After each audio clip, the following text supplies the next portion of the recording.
अरे यहाँ से चप्पल कहाँ गई? लौकत ना चप्पल। हमरो चप्पल नहीं खे लौकत। अरे हमरो चप्पल नहीं खे लौकत। पता ना चप्पलवा कहाँ चल गई। माई तोनी लोग के चप्पल यहाँ बा।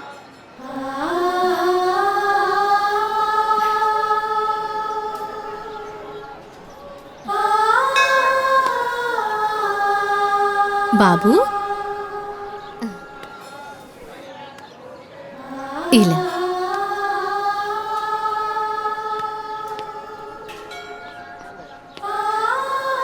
इला बेटा ला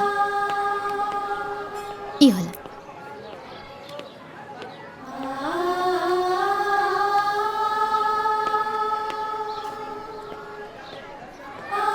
बाबू तोहर नाम का बा? कहाँ रहेला? हम बतावत हई। अनाथ हा बेचारा। पैदा होते एकरा के केहू वटवृक्ष के नीचे छोड़ गईल रहे। आधी रात के रोवत रहे त हम उठौनी हा। ई वटवृक्ष के नीचे हमरा के मिलल ना, यही खातिर एकर नाम हम बटुकनाथ रख देनी। तब से यहीं पड़ल रहेला। मंदिर के साफ सफाई के साथे साथे आवे वाला भक्तन के जूता चप्पल साफ कर देवेला। जौन कुछ भी वो देवेला ना उहे खाए पिएला। इला माई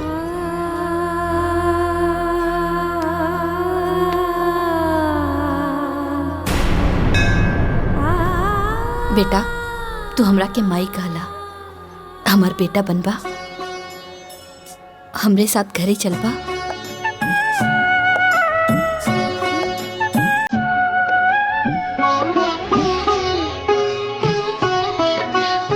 चल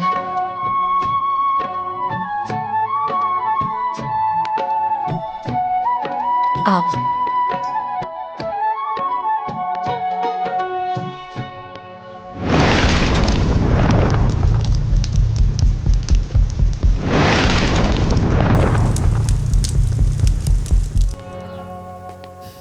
क्रिकेट ना शाम के खेलल जाई।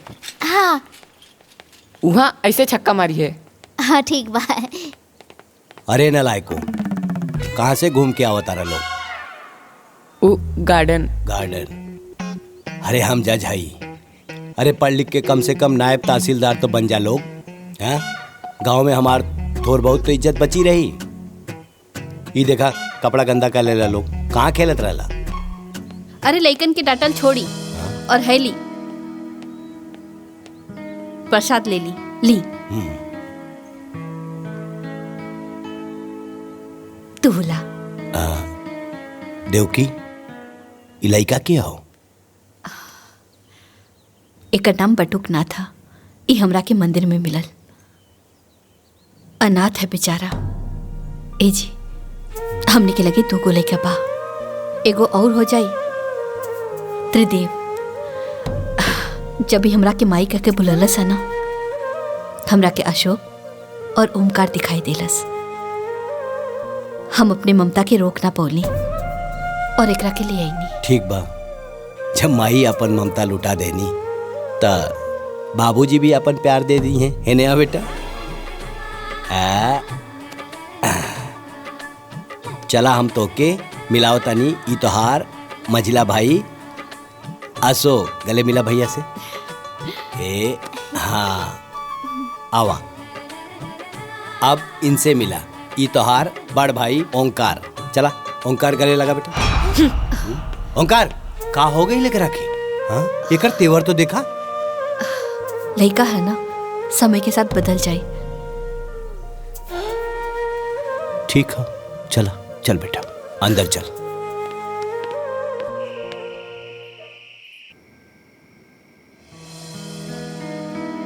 माई टनी रोटी दो ना। माई तरकारी द। हाँ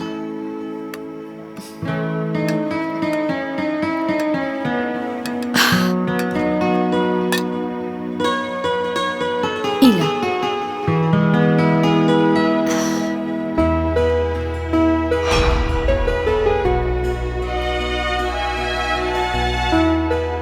माई टनी गुलाब जामुन जाना। माई एगो हमरो के दी है। हमू के द। एक तू ले ला। आधा तूला और आधा तूला।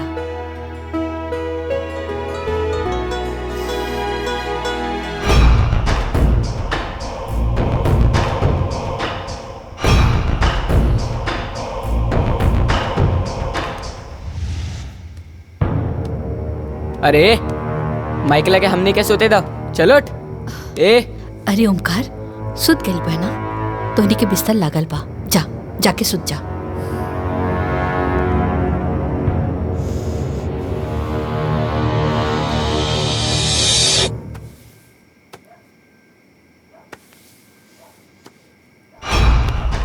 जब से ही आई बा हमनी के कुछ ना कुछ छीनता। पहले गुलाब जामुन छीनलस, फिर माई के कोरा।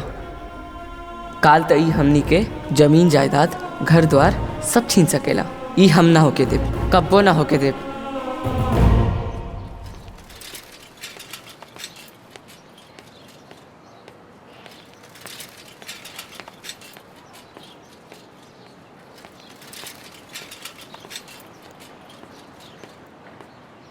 रुकी चाचा, हाँ रुकी। हाँ हाँ।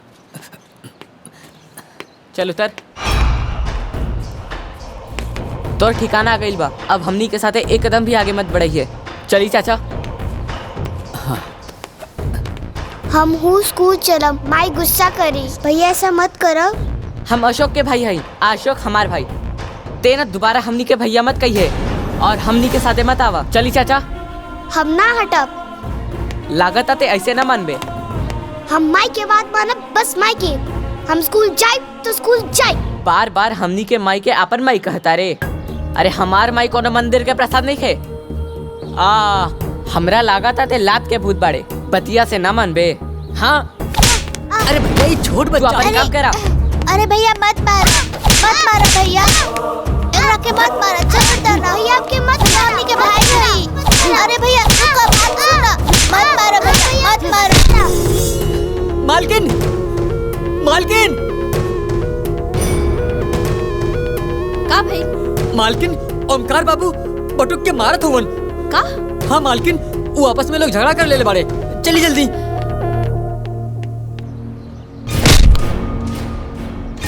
बटुक बिटवा, कुरुक्षेत्र में अर्जुन के उपदेश देत समय भगवान श्री कृष्ण कहले, हे पार्थ, धर्म युद्ध में जौन तोहरा सामने खड़ा बाड़े, इमे से न कोनो तोहार भाई है न कोनो गुरु, सब शत्रु बाड़े। युद्ध करा, युद्ध करा, युद्ध करा।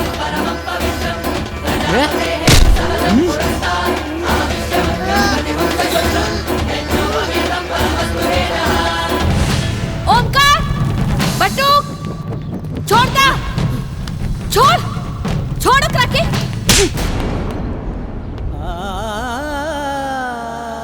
तो के सगा से प्यारा ही पराया हो गई। अरे नहीं बेटा, तू अभी छोट पड़ा ना, यही से हमार बात नहीं के समझता रहा। रुका।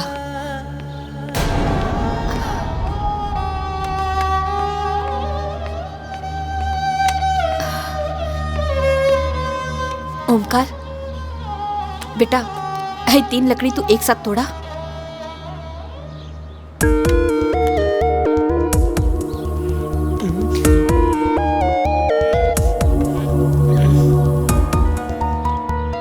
नहीं खे टूटत। अशोक, तू तो तोड़ ले पाना, तोड़ा। नहीं के टूटत। हमरे बटुक के पास तो बहुत ताकत बा, वो तो जरूर तोड़ ली। ला, तोड़ा, तोड़ा।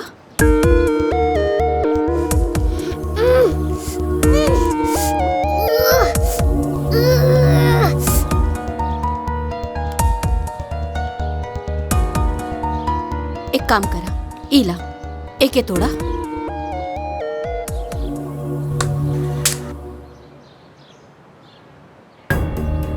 तू तोड़ा। अब तू तोड़ा। ये टूट गए। हम तोहनी लोगन के इहे समझावल चाहत नहीं, अकेले रहबा तो केहू तोड़ दे, और तीनों एक साथ रह पा तो केहू ना तोड़ पाई। एकता में बहुत बल होला, बुझाइल? जी।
खुश रहा हमारा बेटा।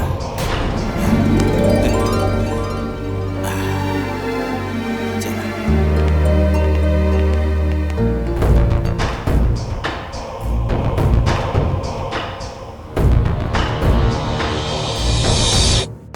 आज रउआ सब हमरा घर के दिवाली देखी और हमरा परिवार के सभी सदस्य से मिली। आई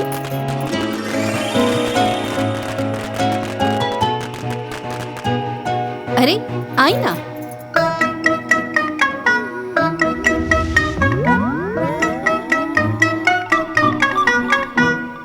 ये है हमार बड़का बेटा ओमकार और वो है हमार बड़की पतो माया। एकरा हाथ में ना झाड़ू पोछा कम और लाली लिपस्टिक ज्यादा रहेला। चली अब घर के दूसरा सदस्य से हम आपके मिलावतानी। आई इनसे मिली।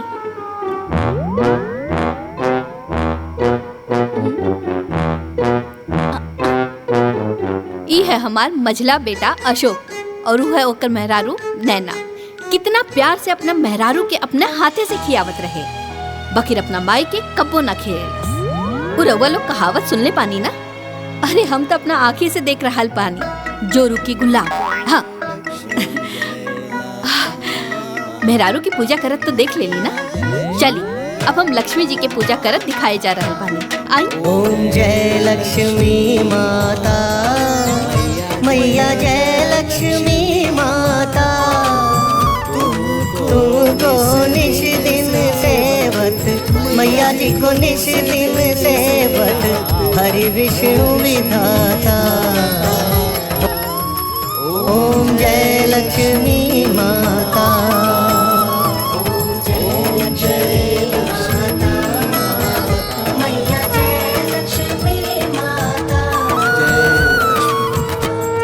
इकरा के पहचान ली रहुआ लोग?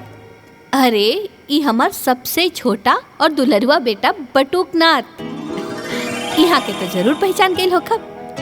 एकदम सही, ई हमें हमार पति परमेश्वर।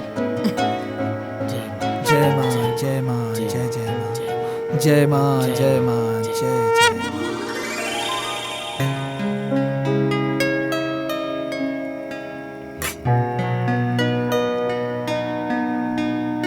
पाए लगो मुझे।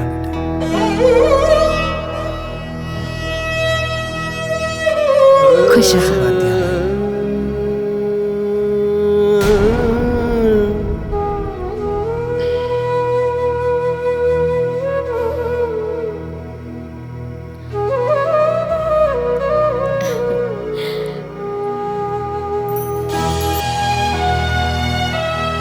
बोलो लक्ष्मी मैया की जय।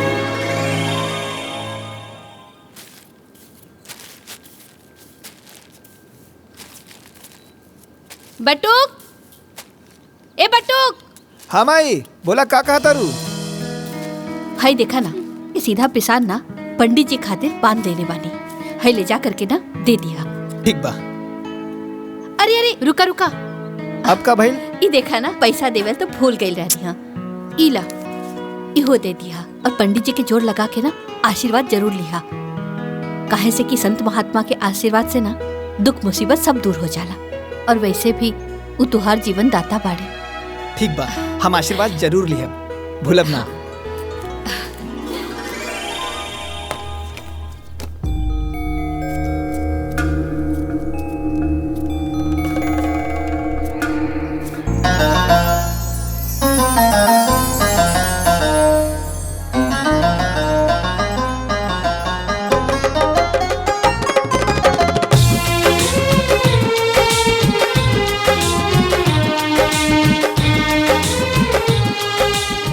भैया जी प्रसाद दी। हाँ दे दे। कितना भाई? 250 रुपया। 250 रुपया? अरे एकदम मंदिर में लूट मचोले बाड़ा। अरे सब कुछ महंगा हो गईल बाटे। हमरा की मत बतावा कि महंगा हो गईल बा। हमार बचपन एजा बीतल बा, ई कुल 10 रुपए में मिलत रहे। 250 रुपया लाई दी।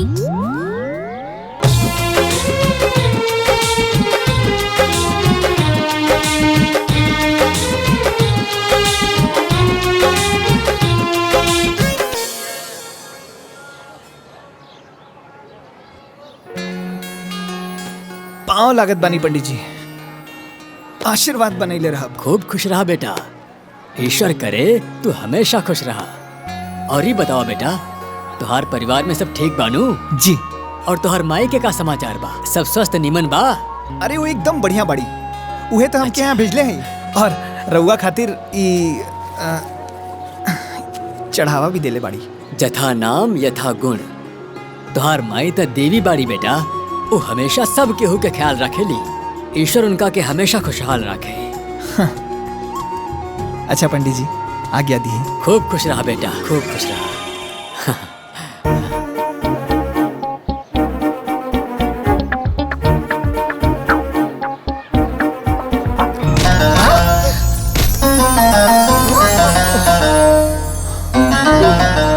अरे आंधर बाड़ा का? हाँ दिखाई नहीं खे देत, हमार सब प्रसाद गिरा देला। अब हम का चढ़ाए भगवान जी के? अब देखत का बाड़ा, मदद करा। न जाने कहाँ से आ जाला लोग। हाँ, हमार हाँ? पागल।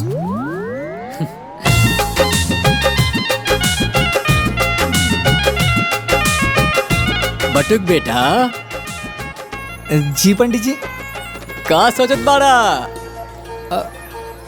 कुछ ना पंडित जी। पहचानलाई के रहली? के रहल? अरे ई उहे सावित्री रहली जौन अपना माई के साथे इहवा आवत रहे, आ तू जेकरा साथे खेलत रहला, कबो कबो लड़त भी रहला।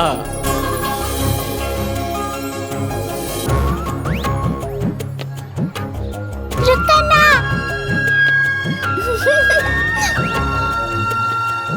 सावित्री बेटा, का करा तारू? इला प्रसाद लेला। नहीं हमार हम ना दे। अरे ना ना लड़ाई के, तोहरा खातिर भी बा। रुका, इला हाँ खेला। हाँ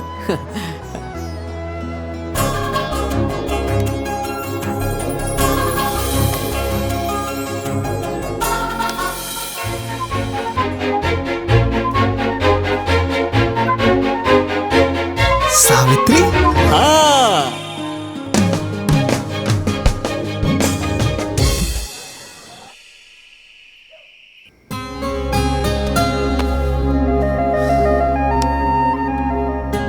अरे आंधर बाड़ा का, हाँ दिखाई नहीं देत, हमार सब प्रसाद गिरा देला। अब हम का चढ़ाए भगवान जी के? अब देखत का बाड़ा, मदद करा। अरे एकदम मंदिर में लूट मचोले बाड़ा। हमरा की मत बतावा कि महंगा हो गइल बा। हमार बचपन एजा बीते बा, ई कुल 10 रुपए में मिलत रहे।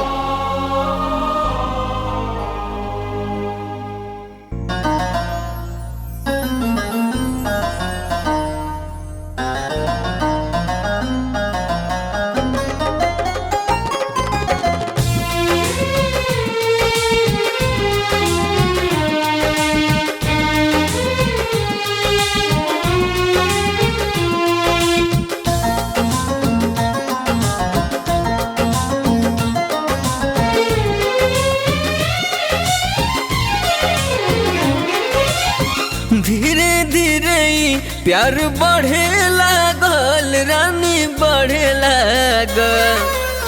सपना के महल दिल गढ़े लागल, रानी गढ़े लागल। धीरे धीरे प्यार बढ़े लागल, रानी बढ़े लागल। सपना के महल दिल गढ़े लागल, रानी गढ़े लागल। मन बहकावे गुजरिया, तोहर पियर रंग साड़िया। दिल धड़कावे गुजरिया, तोहर पियर रंग साड़िया।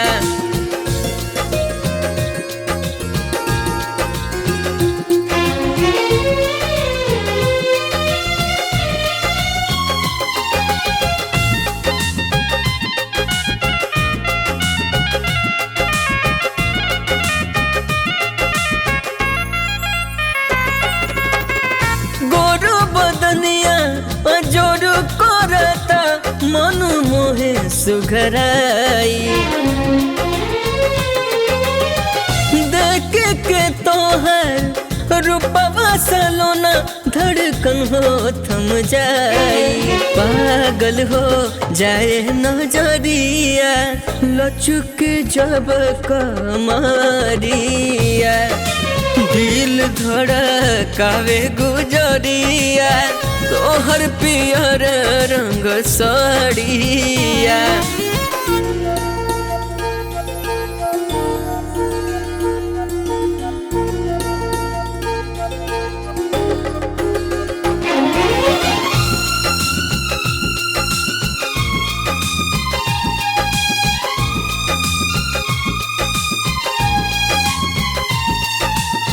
कजरारी कारी अखिया के जादू भइल ऐसन।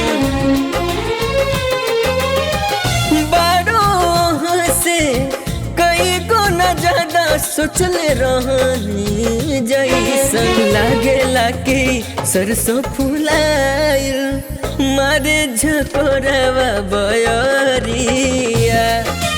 दिल धड़कावे गुजरिया, तोहर पियर रंग साड़िया। अरे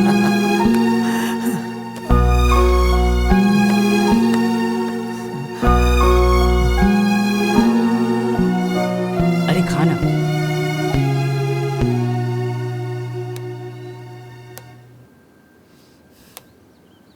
बटू नाश्ता हो गेल तुहार? हाँ।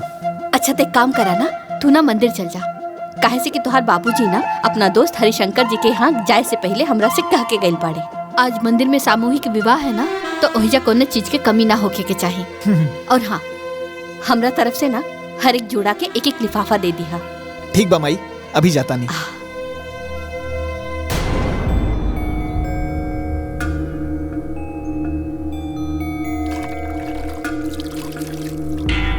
हला ठीक है।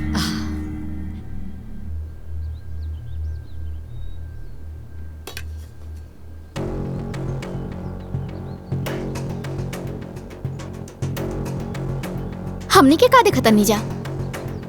माई हर काम बटुक से काहे कहेली? अपन सगा बेटा से तो कबो कुछ ना कहेली। घर के सगरी काम नौकर करेलन, मालिक ना। बाकी जेठ जी, हमरा तो लागता कि रवा लोग नौकर बानी और उ मालिक। चली दीदी, ई बात ना इन्हें लोग के समझ में नहीं खे आई।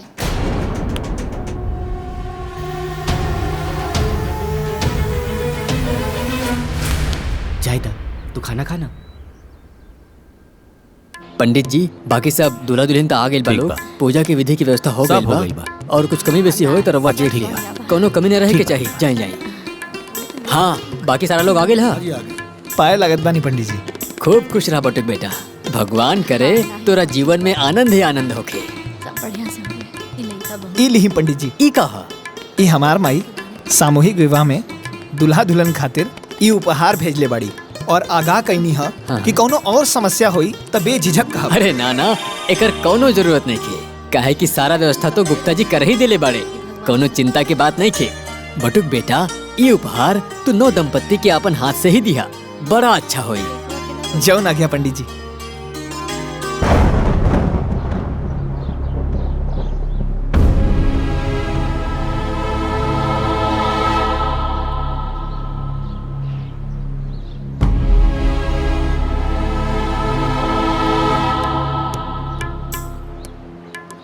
हाँ सोनू, ठीक।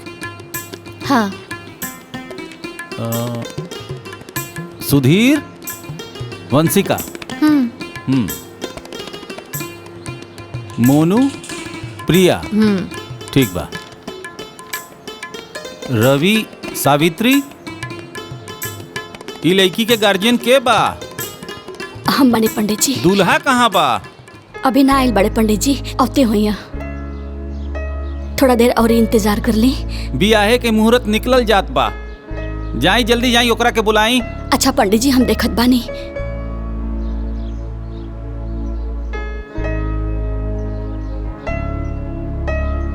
अब सब दुल्हा दुल्हन लोग बैठ जा।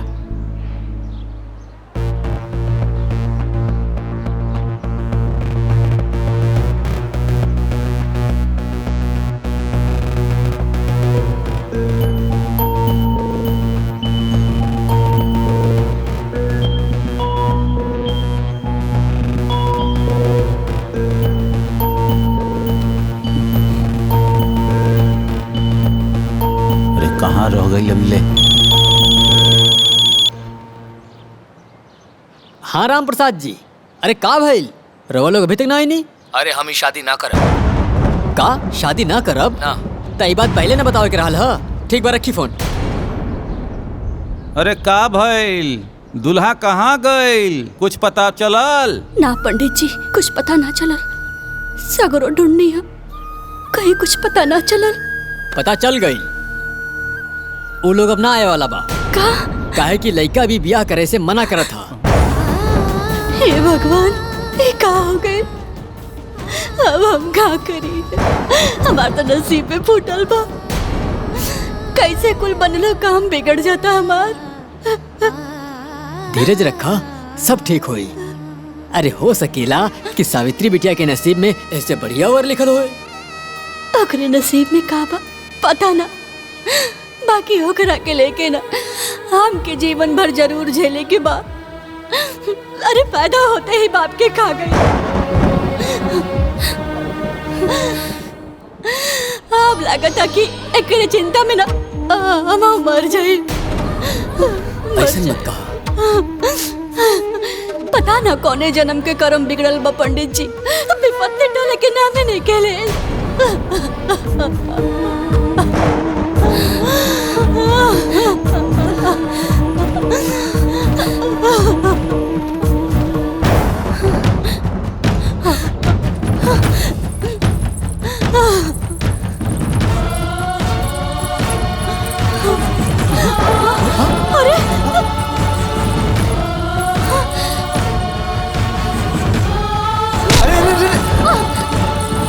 ई का कर बड़ू ई ठीक ना बा। छोड़ा हमरा के, हम कहता नहीं छोड़ा हमरा के, हमार मर जाए ठीक होई। अरे ऐसन करल का सोचल भी पाप होला। हम तोरा के ई ना करे दे। हमरा के ई पाप पुण्य के बारे में कुछ नहीं के पता। हमरा के तो बस इतना पता बा कि हमरा मरला पर ही हमार परिवार से विपत्ति टली, हमरा के मर जाएगा। अरे ऐसन मत बोला, भगवान पे भरोसा रखा। भगवान के घर में देर बा अंधेर नहीं। वो तो हर समस्या का समाधान खोजले हुई है और इस संसार में बहुत नेक लोग बाड़े। देखिए एक दिन केहू ना केहू तोहार हाथ थाम ले। इस संसार में ऐसा केहू ना होला जे बेसहारा के सहारा दे सके। केहू नहीं खे ऐसा, केहू नहीं खे ऐसा। अरे नहीं नहीं, अभी भी इंसानियत जिंदा बा। बहुत लोग बाड़े। तका तो हमार सहारा बन सकेला।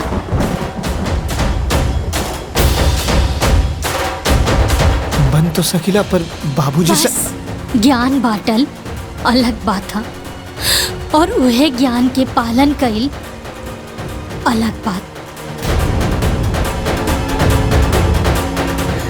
रुका, हम बनब तोहार सहारा। हम निभाए जीवन भर तोहार साथ।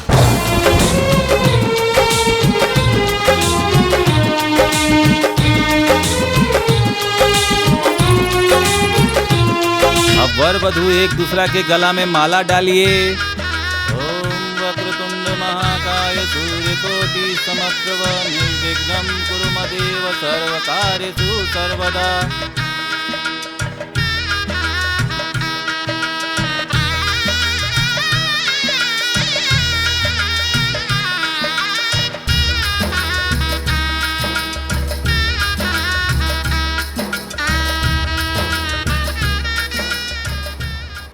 चल निकाल 1 रुपया बरीचा।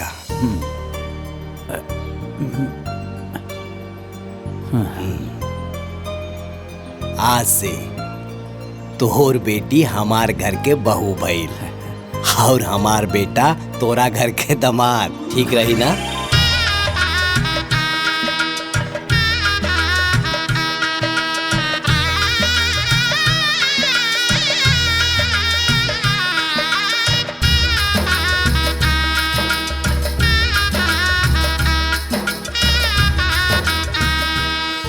लेकिन एक बार बेटा से पूछ तो लेता। अरे हरिशंकर हमार दोस्त, तारा के पता नहीं खे। बाप के वचन बटुक खातिर शपथ के समान हो। एक बार बटुक के सांस टूट जाई, लेकिन वो अपना बाबूजी के वचन न टूटे दी। हमार बेटा बटुक कौना भी लड़की के मांग में सिंदूर भरी तो वो तोर लड़की होगी। ये हमार वादा हो दोस्त, वादा।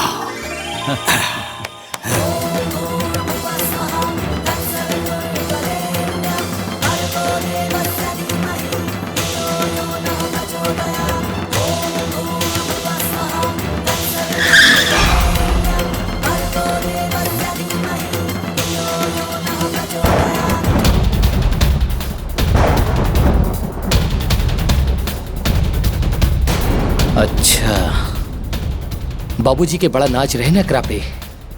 अब बाबूजी के पता चली कि कितना लायक बा और कितना नालायक बा।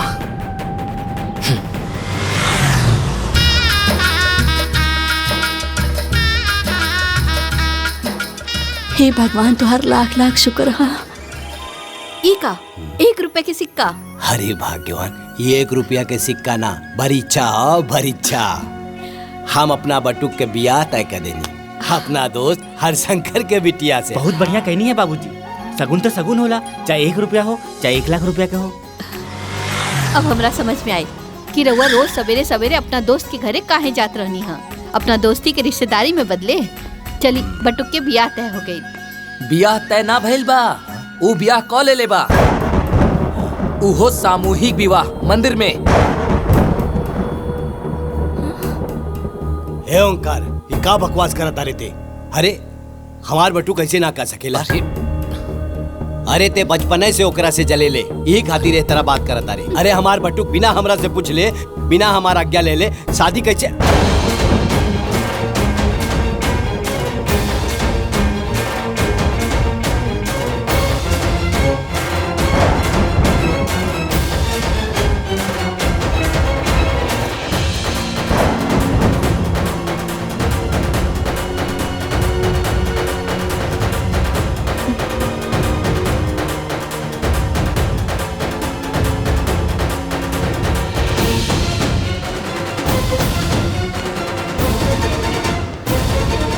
बाबूजी खबरदार,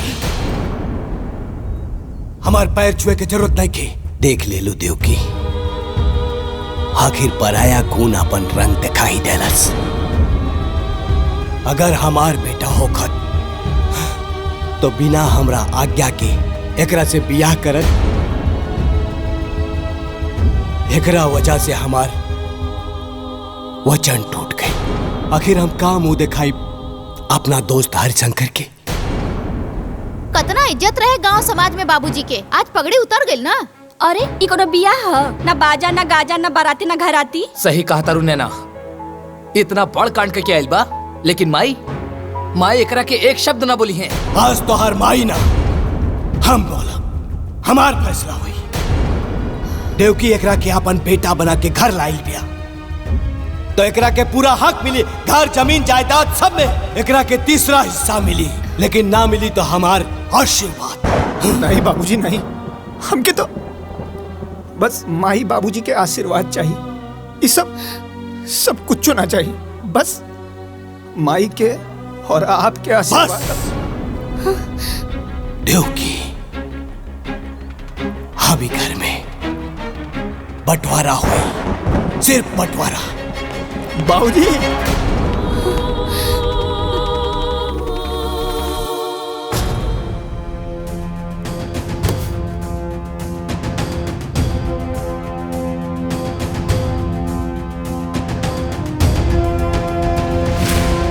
देवकी, गलत हिस्सा में खड़ी बढ़ू, अपना हिस्सा में आवा। सुनाई नहीं के देत? देवकी, सुनाई नहीं के देत? कान खोल के सुन ला। अगर वही जय रहा के हो तो तारा के अपन मांग के सिंदूर पोछे के पड़ी।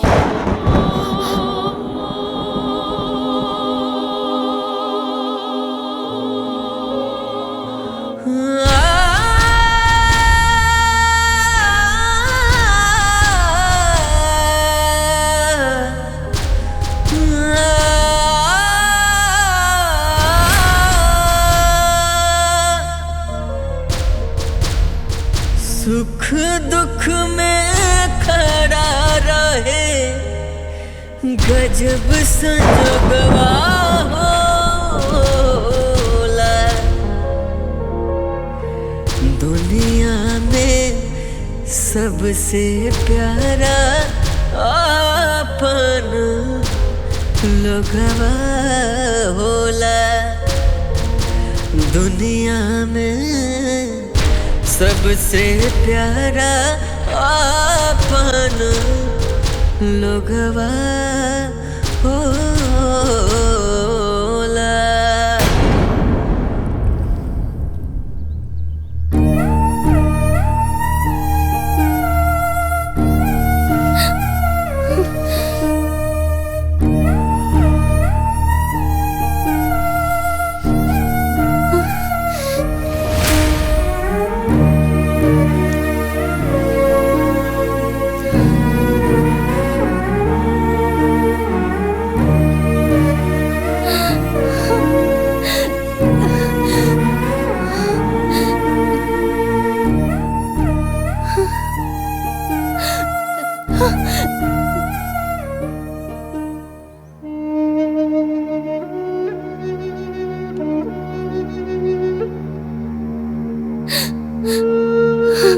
हम यहाँ भागन हैं। पहले बाबूजी के साया सर से उठ गई और जब ससुराल आईनी ता घर के बंटवारा करवा देनी। अरे हमरा जितना अभागन बहू के हुई जेकरा के होकर सास ससुर के आशीर्वाद तक ना मिलल। हमनी के वैवाहिक जीवन माई बाबूजी के आशीर्वाद के बिना अधूरा बा।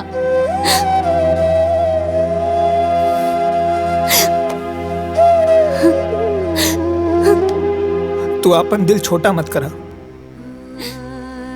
बाबूजी गुस्सा में हुवन और माई एक दिन उनकरा के जरूर मना लेहन।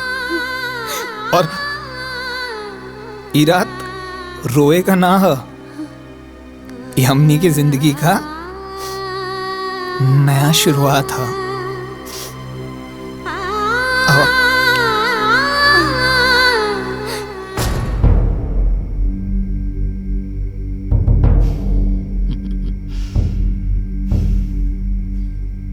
देखी सांप भी मर गई और लठियों ना टूटल। जे काम हमनी करल चाहत रहनी वो खुदे कर लेलस। बस बाबूजी जैसे ओके अपना दिल से बाहर निकाल दिले ना, वैसे एक घर से बाहर निकाल देती तो इस सगरी जमीन और जायदाद, एक घर और द्वार हमनी दोनों भाइयन के हो जात। अरे टेंशन मत ली अंगूर खाई। अरे खाई ना और वक्त के इंतजार करी, वो एक दिन जरूर आई। काहे कि माया नाम हवे हमार और माया के माया अपरंपार होला।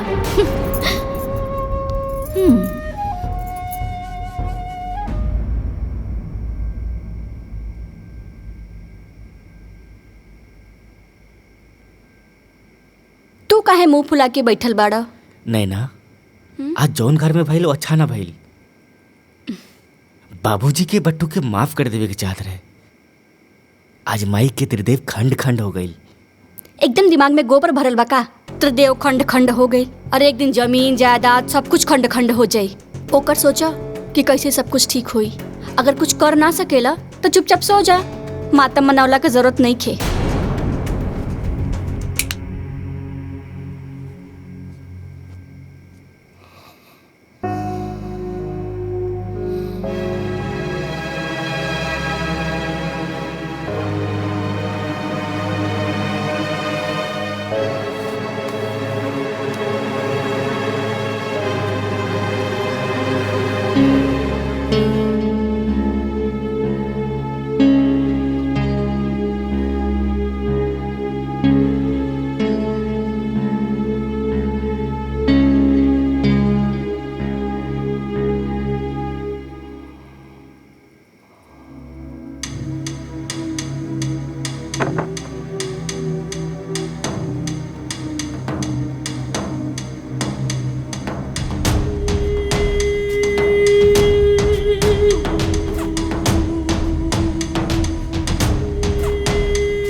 प्रणाम अम्मा जी। खुश रहा, जुग जुग जिया। हम तोरा के नीक ना दे पौली ना, यही से नीक लेके आइल बानी। हैला हमरा तरफ से रखला।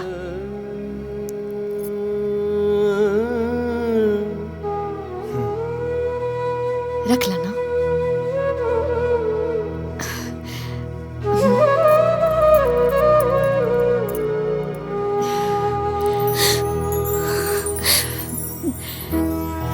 खुश रहा। सब केहू से छिप के आइल बानी। हमार बड़की पतोहिया ना अलगाव होते ही अपने मैके से नौकर बुला लेलस। एक नंबर के काम चोर पिया। काम में मन ना लागेला, बाकी सब चीज पे नजर रखेले। अच्छा हम चलतानी।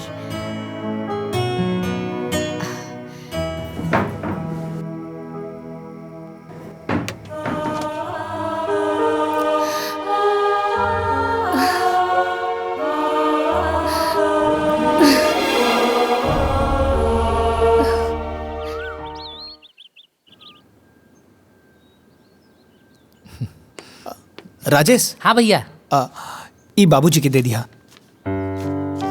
ठीक बा भैया।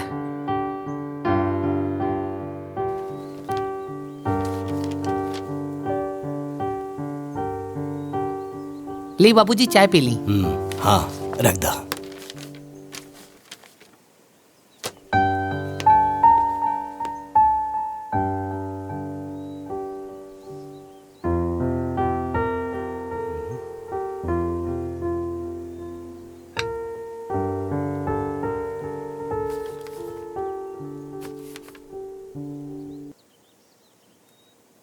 बाबूजी प्रणाम। आपका बटुक।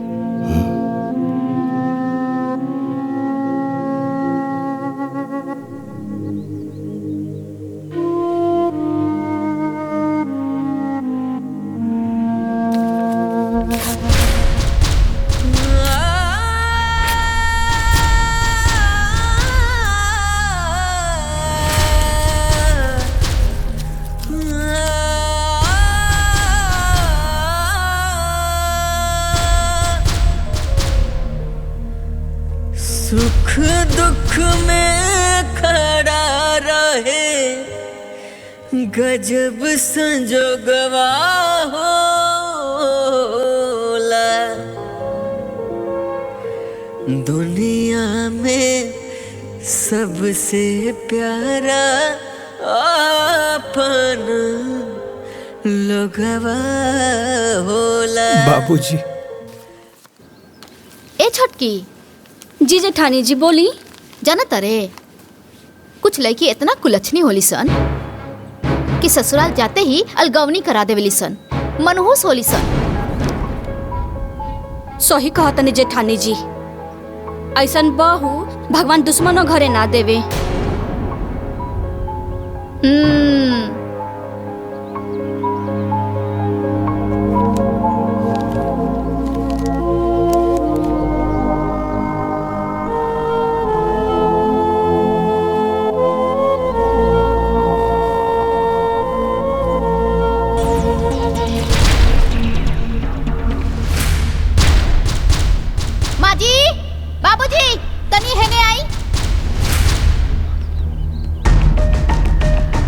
का भेल बहू?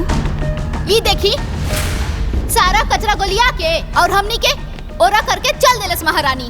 बाप रे बाप कितना पट्टेदारी निभावती। अरे सावित्री, सावित्री। का भेल जी? ये सब कहा? ये सब कचरा गुलिया के एहर कह दिलू? हम त ई सूप लेवे खातिर गइल रहनी, कूड़ा उठावे खातिर।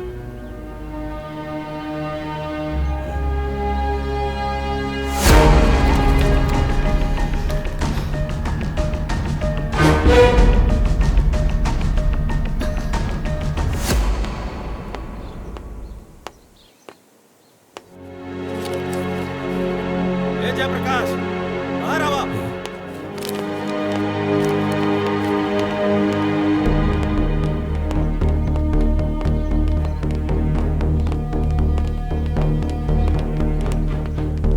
इहे निभैला दोस्ती हमरे साथे। अरे पूरा गांव में थू थू होता। अमानत देले रनी तारा के, तार बेटा से हमार बेटी के बियाह करावे खातिर। अरे चुप काहे पड़ा, बोलत काहे नहीं खे? अरे कहां गई तो हर वचन? कहानी की एक बार पटुक से पूछ ला, लेकिन ना।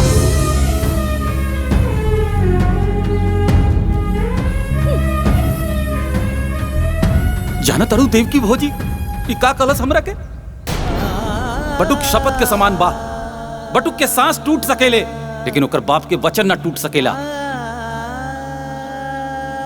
अरे आपका भाई बोलत का नहीं का, चुप काहे बड़ा? का करी अब हम?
आंसू के कई रूप होला देव की, दुख के अलग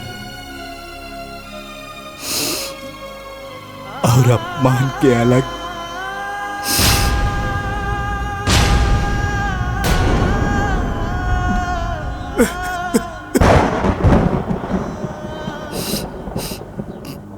दुख के आंसू पिया जाला,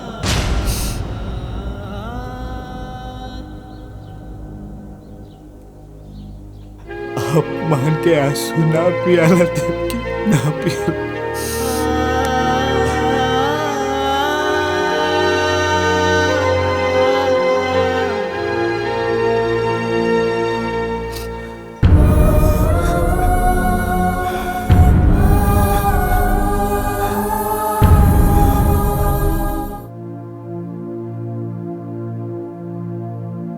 आज हमार वजह से पहली बार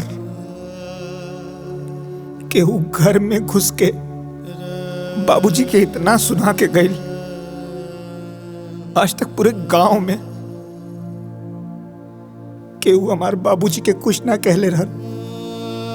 बड़ा इज्जत रहल बाबूजी के। ए जी, ई बात का लेके रहुआ अपने आप के मत कोसी जी, मत कोसी।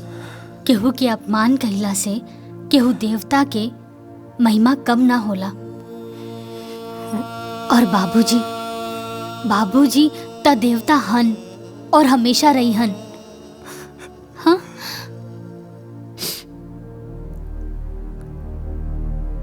आज तक देवता के भी अपमान हो गए। हाँ देवरानी जी, ये अपमान बाबूजी के गुस्सा के आग में घी डाले के काम कैले बा। और अब बाबूजी के सीना के जरत नफरत की चिंगारी एक दिन ज्वालामुखी बन जाई। ओकरा बाद बाबूजी ओकरा के खुदे निकाल दिए घर से।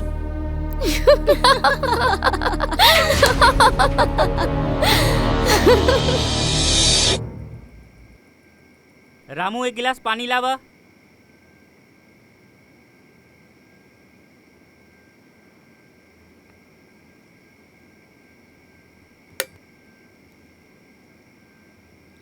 ए जी, घुरहु आयल रहे, कहला सा कि कल खेत में खाद वाद डाले के बा। बटुक, काल सवेरे तू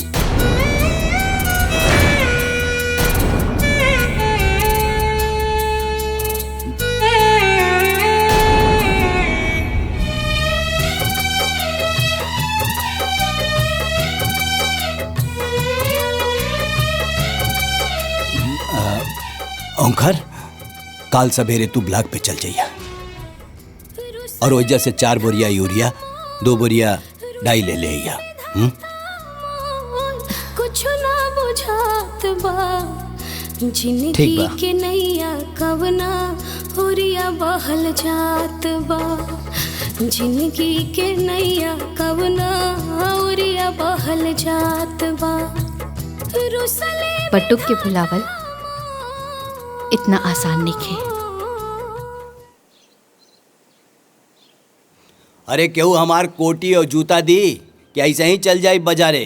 कहाँ बाड़ा सन? इली बाबूजी।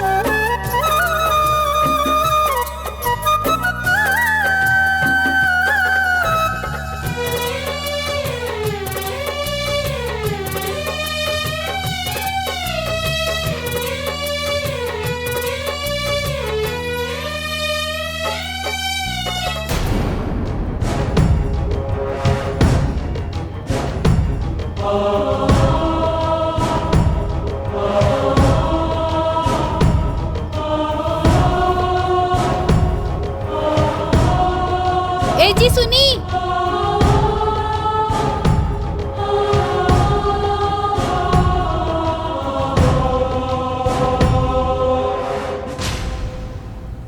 सुनी जी।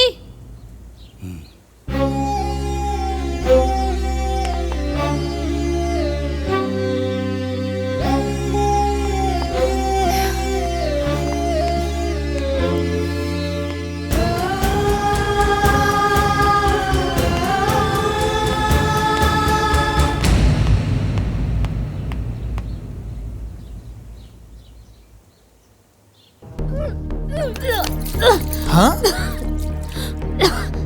का भइल हो? तबीयत तो ठीक बानू? उल्टी? ई उल्टी कोनो दिक्कत ना आजी, बल्कि खुशखबरी है।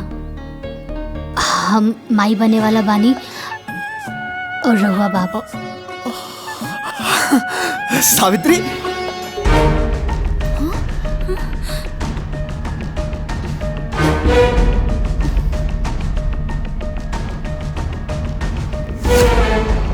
ब्याह करके पहले हमनी देवरानी जेठानी आईनी और माई पहले उकल मुही बन गई।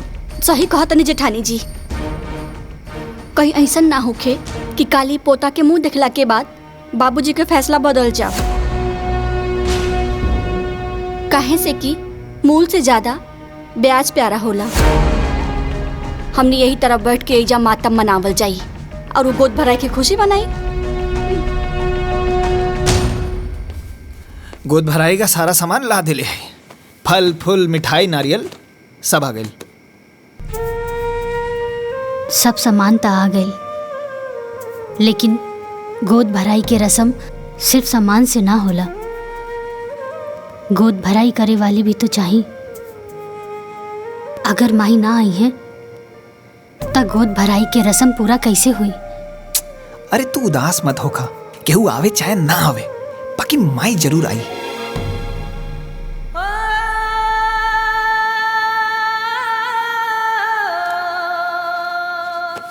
लाई पैर दबा दे।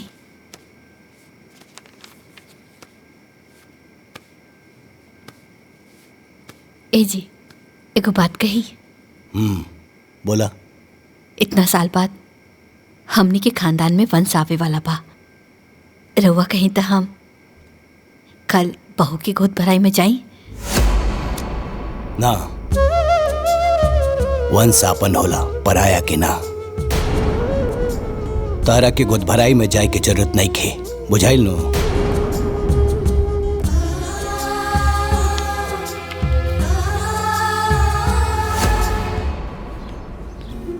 ए दीदी, हाँ आज हमरे छोटकी पतोहिया के गोद भराई है तो जरूर अइहा। अपने बिटिया के भी जरूर ले ले अइहा। बहुत बढ़िया नाचे लेना। ठीक बा दीदी।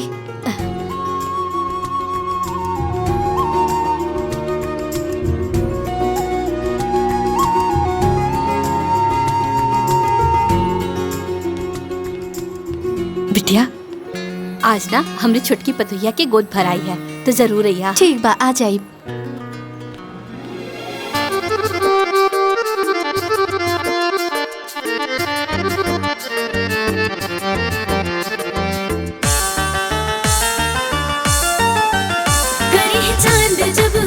आंगनैया हो, कोई के गोड़ तैया पर नाही भुइया हो।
बाबूजी, माई ओहर गई है गोद भराई के रसम में।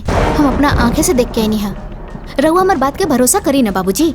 अगर भरोसा नहीं के होत तो छोटकी से पूछ ली। बाबूजी दीदी सही कहा तनी, हमहू माई के वहाँ देखले रहनी हाँ। बहू, अगर तू लोगन के बात सच निकलल तो सोच ला, आज के बाद से देवकी भी हमरा लिए मर गई। चला लोगन। चली बाबू। हाँ चली बाबूजी।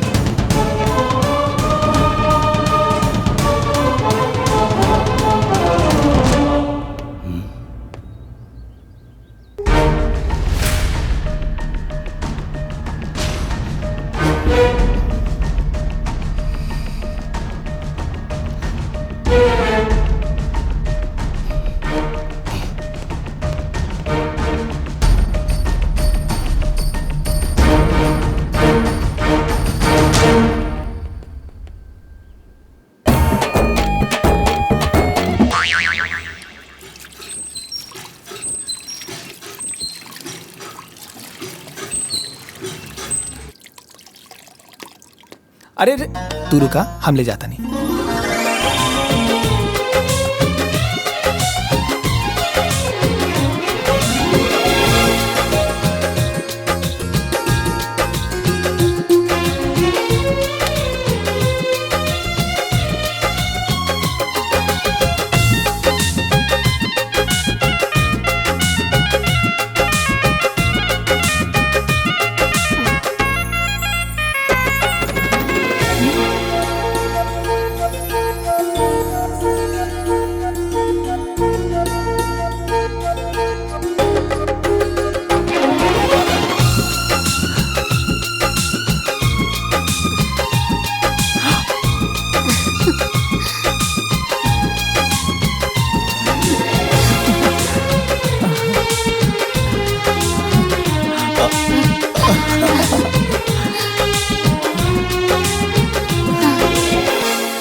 अरे रे रहेदा, खुश रहा। अच्छा, आज रात में ना चंद्र ग्रहण लगी तो ध्यान से ना अपने पेट पे गोबर लगा लिया, ठीक बा? ध्यान रखिया।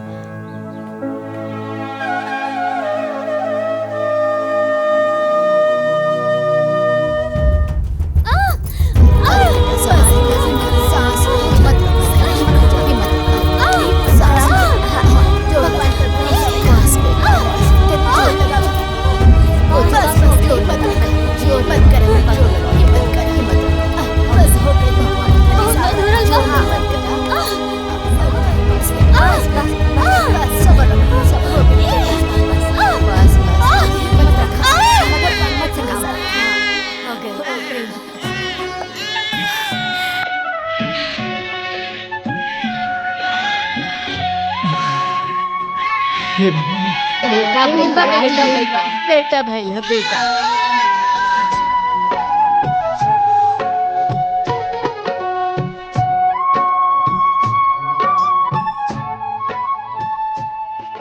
अरे भौजी, अच्छा भाई एजे बेटा गई लो। हमरे पोता के ना छठी है, ठीक बा। तो पूरा परिवार के साथ ही है। ठीक बा, आ जाई। ठीक बा, आ जाई बा। ठीक बा।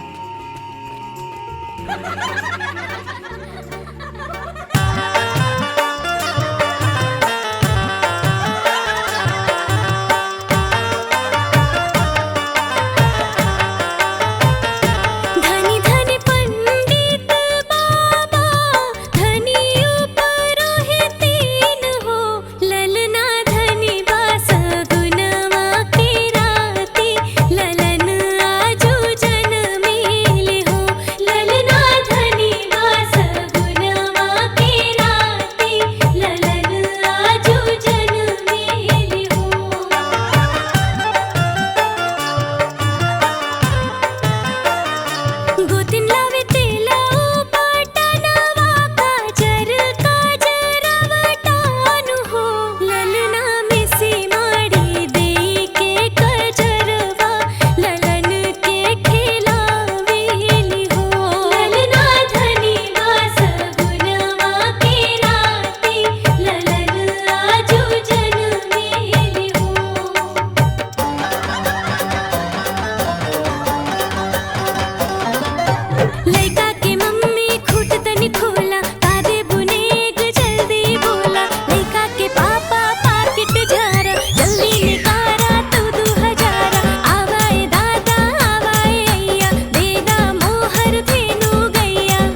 का भइल?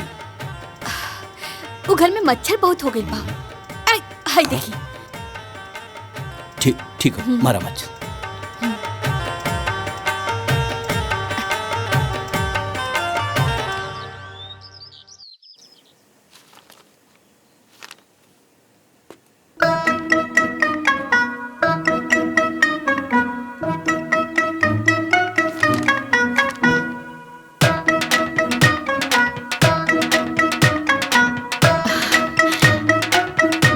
ए जी, कृष्ण भगवान के जन्म कृष्ण पक्ष अष्टमी के दिन भइल रहे ना? और महीना भादो के और दिन बुधवार रहे ना? अनहरिया में झमाझम बारिश होत रहे। का बात है, आज भगवान श्री कृष्ण के जन्मदिन बहुत याद आ रहा बा। नहीं नहीं, और रउआ का अखबार में लगे बा? चाय पी ना, ठंडा हो जाए। हाँ हाँ।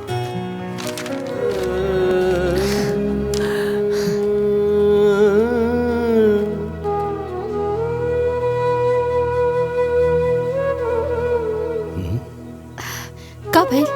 ठंडा हो गई का चाय? ना ना, ठीक बा। माई इशारा दे देली कि लड़का का नाम का रखी। एकर नाम कृष्णा रही। कृष्णा कृष्णा। नंद घर आनंद भयो, जय कन्हैया लाल की, हाथी घोड़ा पाल की, जय कन्हैया लाल की। का भाई? हाँ? कुछ नहीं।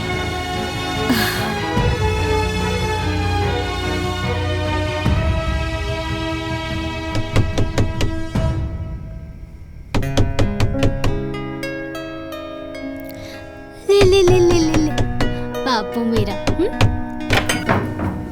माई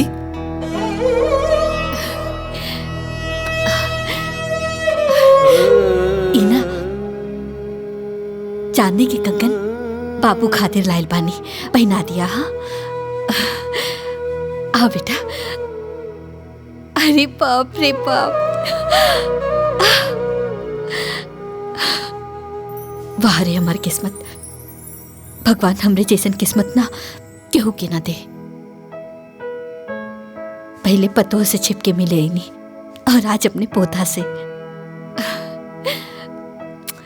अरे दादी, दादी है। हाँ, हमरा के दादी पुलबा ना? हाँ, रोता।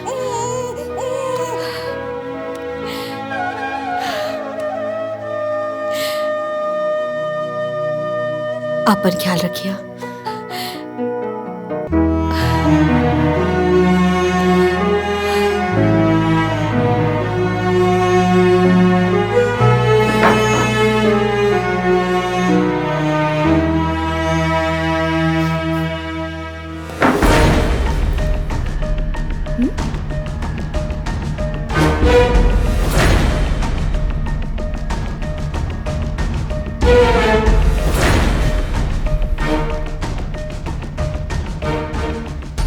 माँ जी के पोता खातिर ही प्यार एक दिन हमने खातिर बहुत घातक हो सकेला। माँ जी रउआ प्यार के अमृत के वर्षा बहुत कर लेनी, अब बारी सास के ना बहू के हा।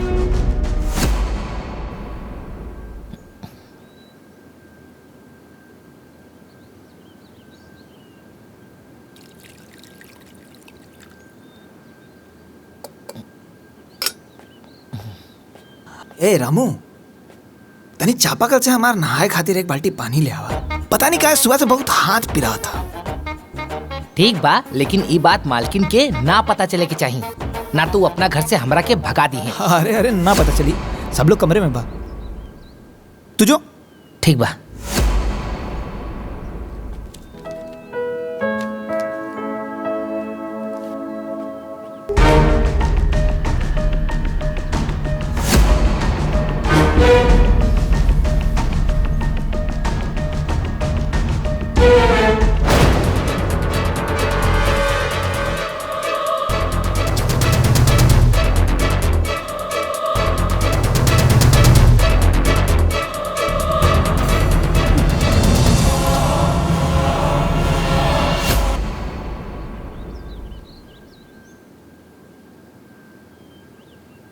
अरे ब्लॉक प्रमुख जी, रउआ हमार गांव वालन खातिर नल के व्यवस्था करा दी। हाँ ठीक बा, हम ब्लॉक पे आ जाए।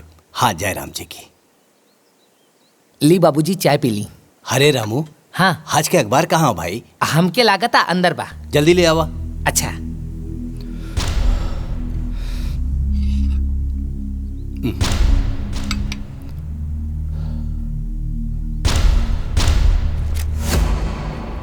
बाबूजी प्रणाम।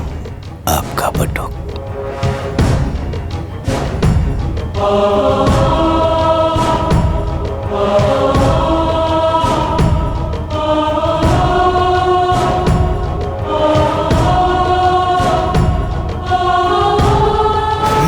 का रोज रोज का ड्रामा।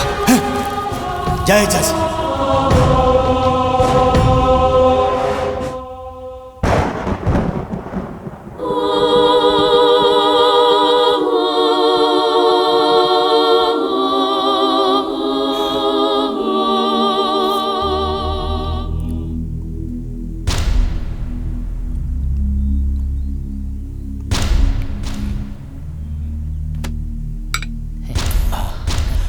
काबिल बाबूजी। बाबूजी चक्कर का होता। चक्कर होता। ओमकार भैया, अशोक भैया, मालकिन, भाई जल्दी आए। देखिए बाबूजी के काम। अरे बाबूजी, बाबूजी, बाबूजी, मालकिन, बाबूजी, बाबूजी देखिए काबिल। बाबूजी नौटंकी मत कर। हमनी के दोनों बेटा बानी जाही जा। बाबूजी के तोहरे सहारा के कोनो जरूरत नहीं खे। बुझाइल? अरे चल ना अस्पताल लेके चल ना। अशोक, अरे बोल पे ले चल अस्पताल बाबूजी लेके चल पे। ले चल संभाल के आराम से।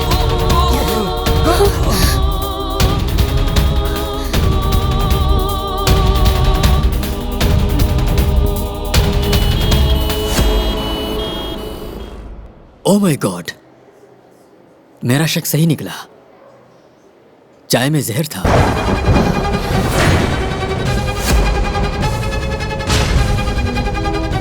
देखे मैंने जहर को निकाल दिया है। आप बिल्कुल ठीक है, बिल्कुल ठीक है। घबराने की कोई जरूरत नहीं। आप लोग इनको घर ले जा सकते हैं। ओके? जी डॉक्टर साहब।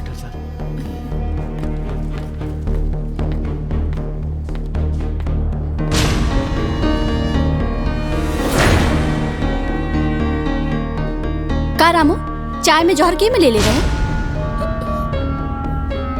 ना मालकिन ना, चाय में जहर हम ना डलनी। बस बाबूजी के चाय लेके गई रहनी। तो किचन में केहू औरो आइल रहे का? हाँ बटुक भैया आइल रहले।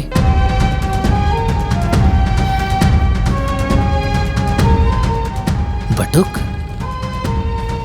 हे भगवान, बाबूजी के चाय के ट्रे में पर्ची रखत रखत अब चाय में जहर मिला देलस।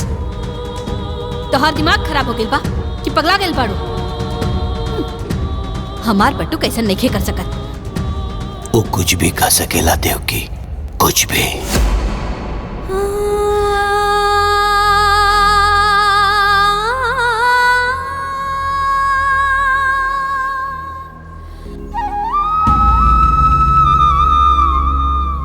हे भगवान, हमार बाबूजी के कुछ ना होके दे।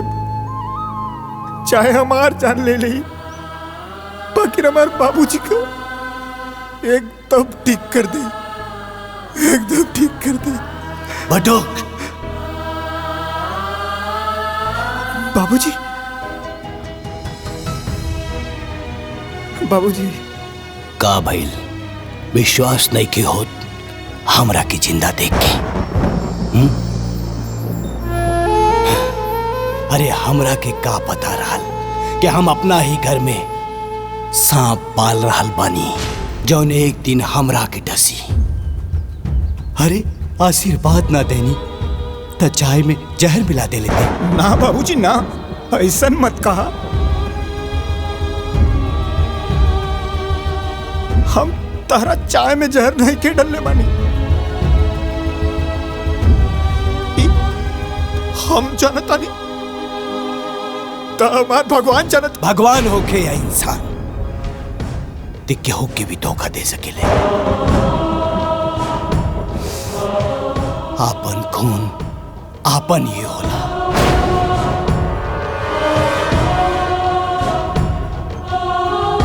पराया खून पराया ही होला, ये आज हम जान गए नी। रिश्ता के अहमियत ई का समझी देवकी। तू ही एकर हाथ पकड़ के घर में लायल रहलू और आज तू ही एकर हाथ पकड़ के घर से बाहर निकलबू। ये हमार फैसला हो।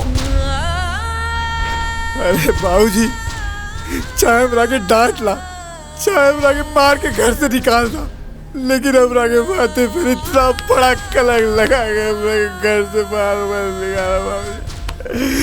हट निकाला बाबूजी। देवकी सुनाई नहीं कि देख खड़ा रहे गजब संजोगवा होला।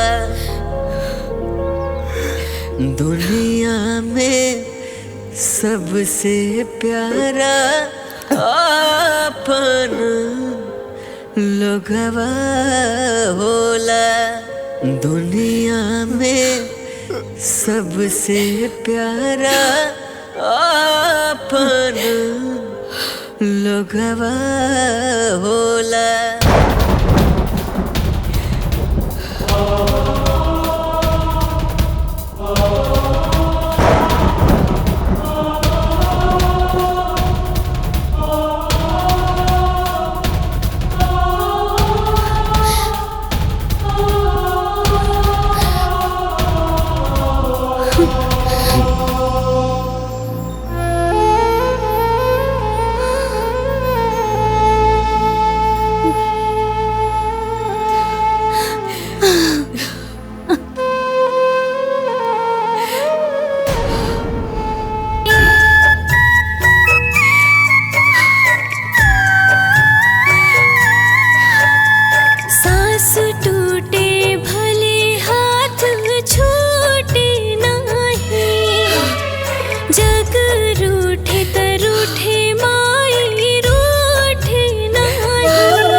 जहां से हमारी जिंदगी शुरू भइल रहे,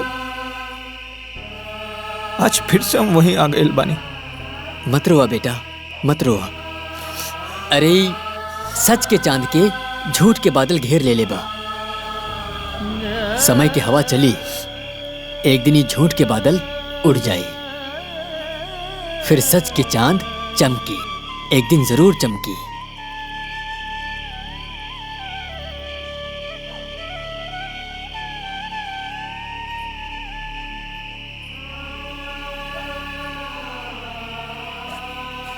पाला की पंडित जी। खुश रहा। बटू कहाँ बाटे? भीतर घर में बा। है उनकर माई सामान भिजोले बाड़ी, कहनी की जाके दे दिया। ठीक बा। ठीक ना? प्रणाम पंडित जी। खुश रहा।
आधा किलो रहुआ रख ली, आधा किलो हम, बाकी तीसर के बचल हिस्सा बांटे वाला। ठीक कहा तारू छोटकी। ऐसा बा एक जल्दी जल्दी रखा, ना तो बापूजी माई आ जाइए ना तो सब गुड़ को पड़ जाई है ना। इला रखा ए तू रख।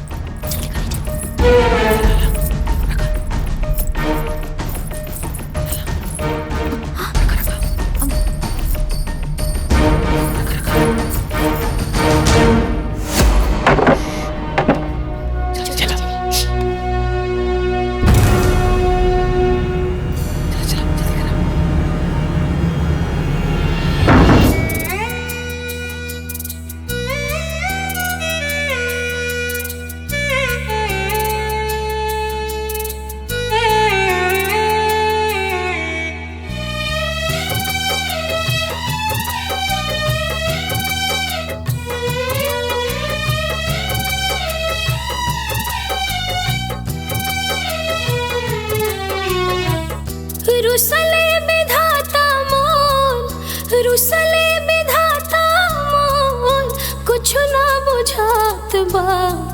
जिंदगी के नैया कवना होरिया बहल जात बा। जिंदगी के नैया कवना होरिया बहल जात बा। रुसले विधाता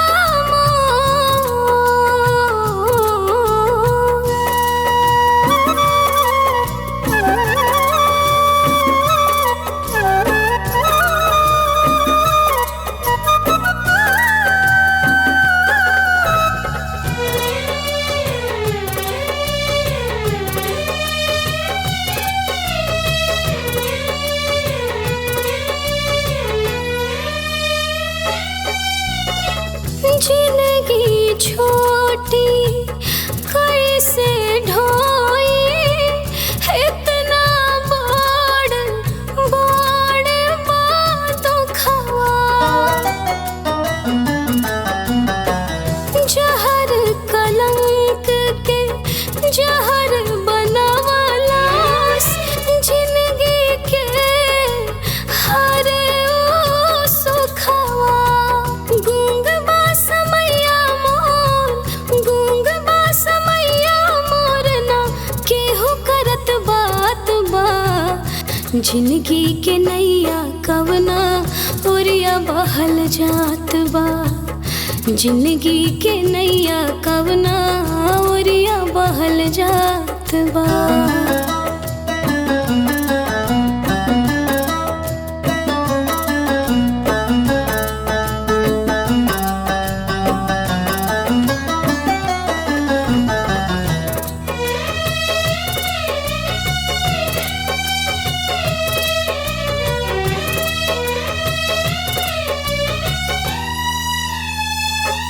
बाबूजी पाथर अखिया हसुअन सींचे, होल उगे ना उगे काटा।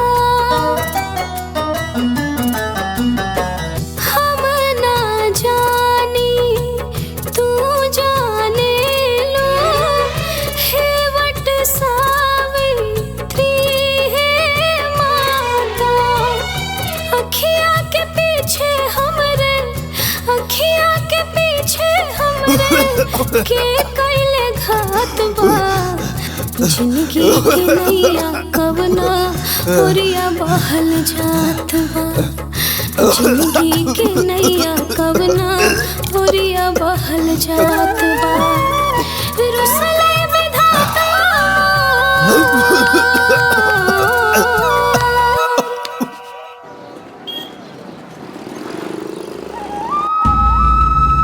बाबूजी,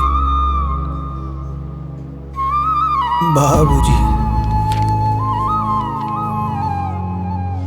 बाबूजी।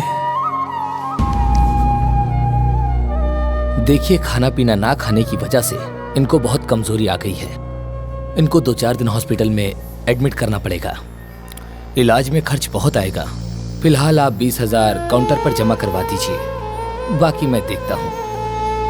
ठीक है डॉक्टर साहब।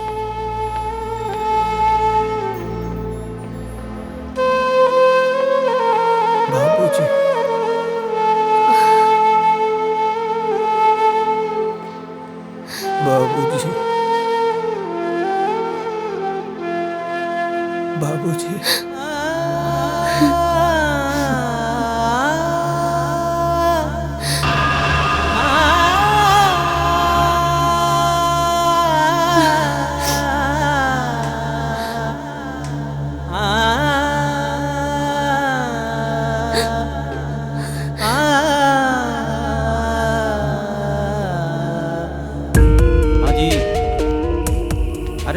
चिंता ना करी, हो जाई। हाँ हाँ नमस्ते, बैठिए।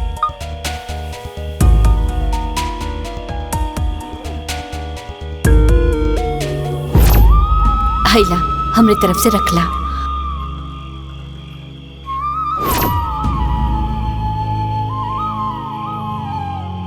एके बेचे के बा।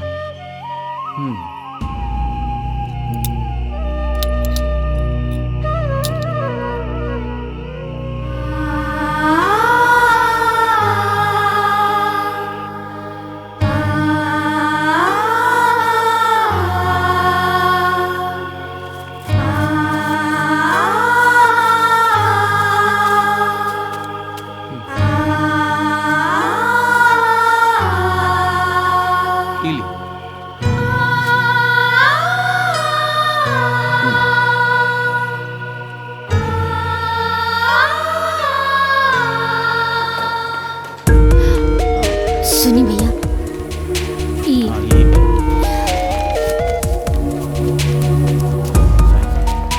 डॉक्टर साहब 20,000 जमा करे खातिर कल रहलन।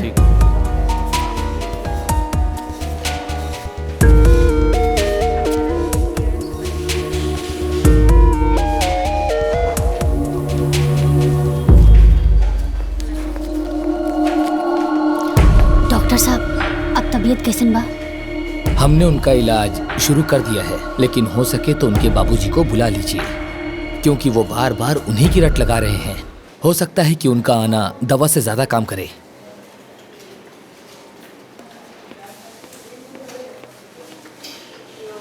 बाबूजी,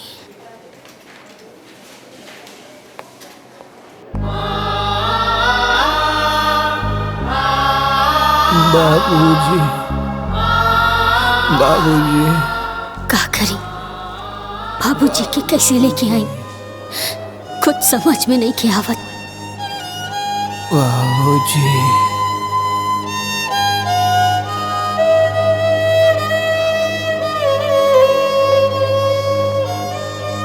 बाबूजी।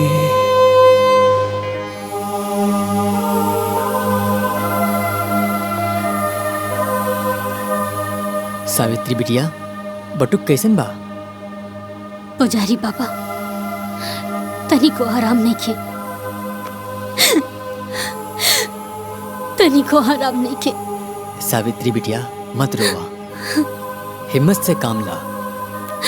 कल वट सावित्री माई के व्रत बा, तूहू व्रत रखा। सावित्री माई सबके सुहाग के रक्षा करेली, तोहरो सुहाग के रक्षा उहे करी। अरे जौने वटवृक्ष के नीचे सावित्री माई के निवास बा, उहे वटवृक्ष के नीचे बटुक हमके मिलल रहे। सावित्री माई के आशीर्वाद बटुक के बचपन से ही मिलेला। जना तारू बिटिया, सावित्री माई यमराज से 3 गो वर मंगले रहली, और सबसे पहला वर अपना अंधा सास ससुर खातिर मंगले रही। अब तू होता अपन सास ससुर के पूजेलू, तब माई तोहरा के आशीर्वाद काहे न दी है बिटिया। बिटिया तू व्रत रखा, फिर देखिया सावित्री माई के ऐसा चमत्कार होई कि उनकरा के साथे साथे माई बाबू के आशीर्वाद भी बटुक बाबू के मिल जाई। हम वट सावित्री माता के व्रत जरूर रखब।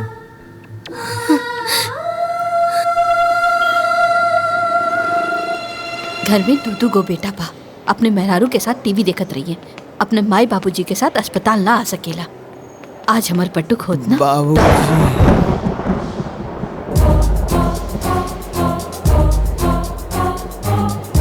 बाबूजी, हमार बटुक अस्पताल में। बाबूजी। डॉक्टर साहब, एक हाँ बोलिए।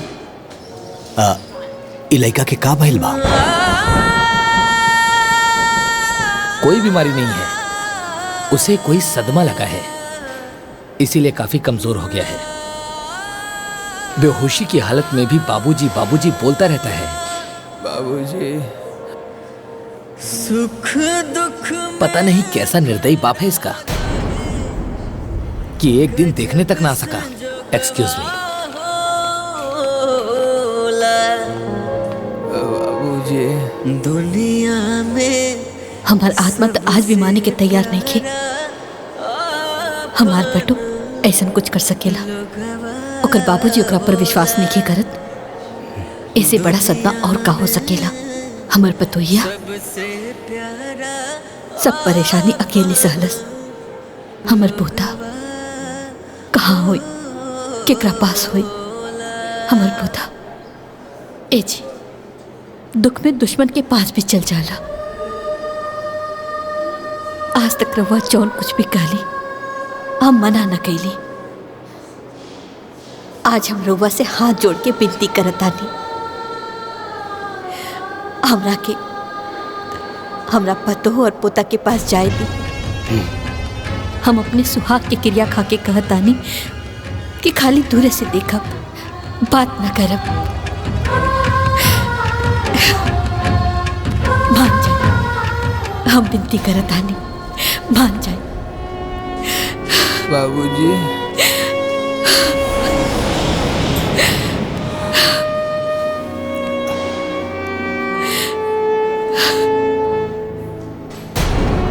बाबूजी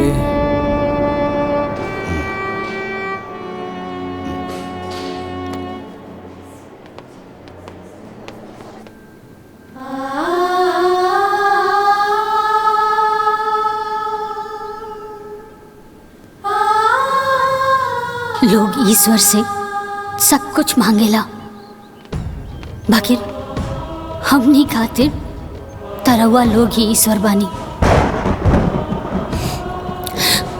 हमनी के आपन आशीर्वाद दे दी, हमनी के आपन आशीर्वाद दे दी। हम जाना तानी कि राहुल आशीर्वाद के बिना हमनी के जीवन कबो सुखी ना रही।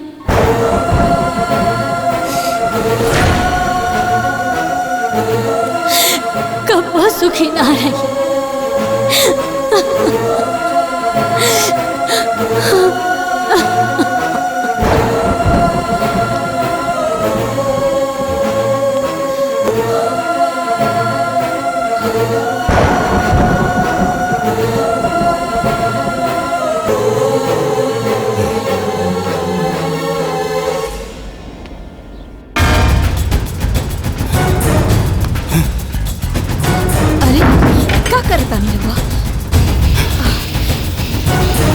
सुनी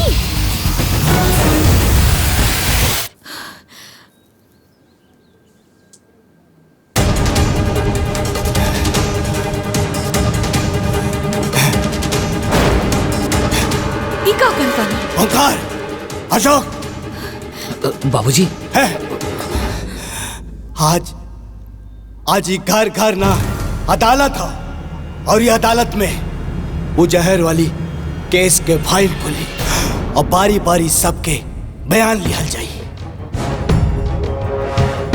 अस्पताल में सांस जोड़ जोड़ के जौन लइका जी रहल बा, हमार नाम ले रहल बा। घर में होकर पत्नी मंदिर में भगवान के जगह हमार तस्वीर लगा के पूजा कर रहल बिया। हमरा के भगवान मान ले बिया। उ लइका और ओकर पत्नी हमार जान ना ले सकेले। हमरा के पूरा यकीन हो गइल बा ये दुष्कर्म तू ही लोगन में से केहू एक कैले बा। हम 3 ले गिनती गिनब, फिर जे आरोपी होगी वो सामने आ जाए, ना तो ये माचिस के तिली जला के हम पूरा घर जला दे। हमरा साथे साथे पूरा परिवार जली और मरी। एक बाबूजी ऐसा मत करिए बाबूजी। 2 3 बाबूजी रुक जाइए बाबूजी।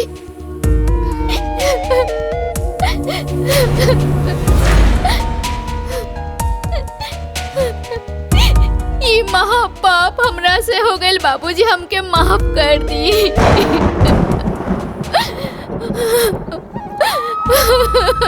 माफ कर दी।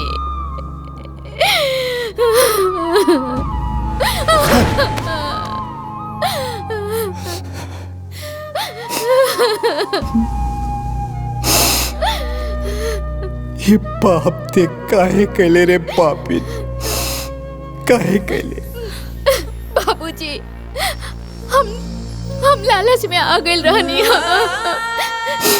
हम ही ना चाहत रहनी कि घर जमीन जायदाद के 3 हिस्सा लागे।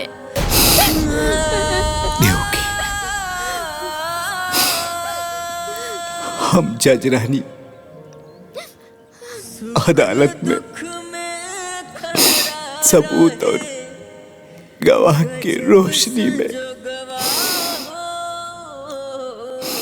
कौनो गलत फैसला न लेनी। बाकी पता न कैसे अपना ही घर में, अपना ही परिवार में गलत फैसला सुना देनी। अब पहले ही बहुत देर हो गई बा, अब और देर ना करी, चली। अब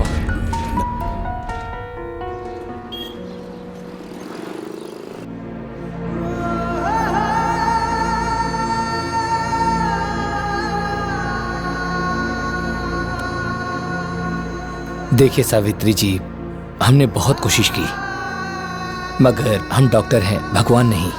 इनके पास समय बहुत कम है, इनको घर ले जाइए। अब इनको मेडिकल नहीं, कोई चमत्कार ही बचा सकता है। I am sorry. डॉक्टर साहब, हाँ, डॉक्टर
माई, आज हमहू तोहार व्रत रख ले बानी। अपना पति के लंबा उम्र खातिर याद रखिए माई, अगर आज हमार सुहाग उजड़ गई तो दुनिया के कोनो भी औरत राहुल व्रत ना राखी। माई, माई तू तो चल गई यमराज के पीछे पीछे, पुत्रवती और सदा सौभाग्यवती के वर पा ले लो। आज ही सावित्री रउआ से उहे वरदान मांगतिया। आज हमार पति के प्राण बचा के हमरा के सदा सौभाग्यवती के वरदान दे दा माई। मन चित लगाई के सब करता वरदान दे दा माई, वरदान दे दा माई। सावित्री मैया कदा मरे सुहागवा वट सावित्री मैया कदा मरे सुहागवा वट सावित्री मैया।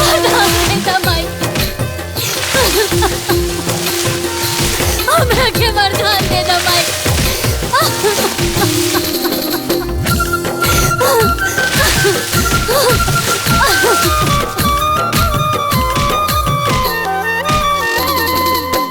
पति सत्यवान के तू प्राण ले लो वापस, कैलो असंभव के संभव।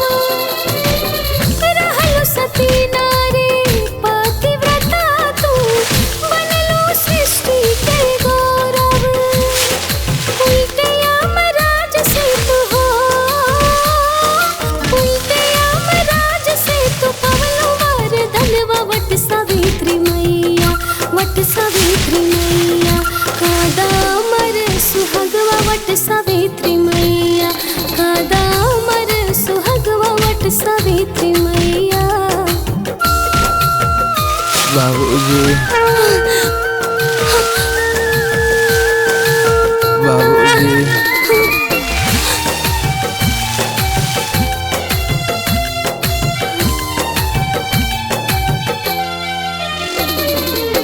सास ससुर पहले अखिया के जाती है मैया तोहरे करनवा हो गले अमर कहानी तोहार पूजे लागल जहनवा परग परग चाली हो परग परग चाली बांध ले हो धगवा वट सावित्री मैया वट सावित्री मैया कादा अमर सुहागवा वट सावित्री मैया कादा अमर सुहागवा वट सावित्री मैया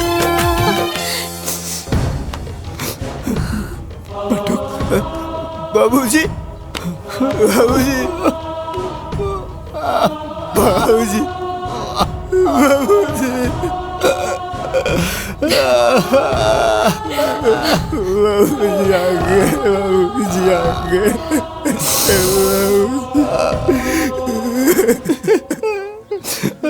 बेटा अच्छा बुरा पहचाने में हमरा से बहुत देर हो गई। हो सके तो हमरा के माफ कर दो बेटा। ना बाबूजी ना, रहुआ तो हम जैसन अनाथ के नाथ हुआ। हमरा से माफी मांग के हमरा के इतना छोट मत करा बाबूजी, शर्मिंदा मत करा।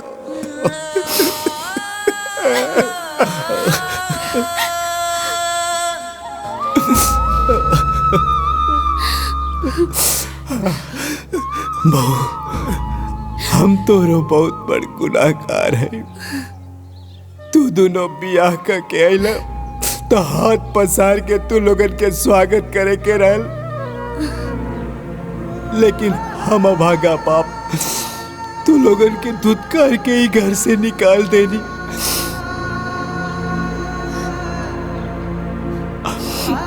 हो सके तो हमरा के माफ कर दा बहू। बाबूजी राहुरी हाथ माफी मांगे खातिर ना, बल्कि हमेशा सदा सौभाग्यवती रहा के आशीर्वाद देवे खातिर उठे के चाहिए। आशीर्वाद दी हमरा के। खुश रह बहू, खुश रह।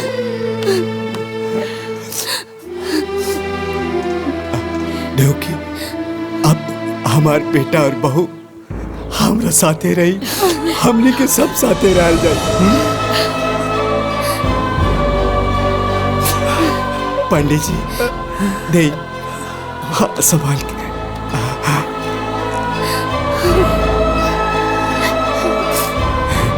हमरा घर के चिराग।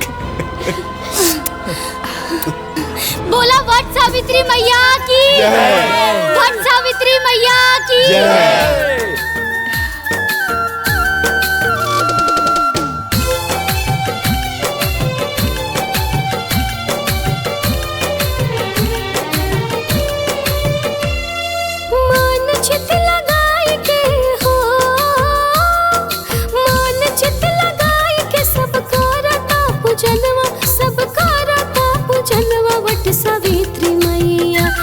सावित्री मैया कादा अमर सुहागवा वट सावित्री मैया।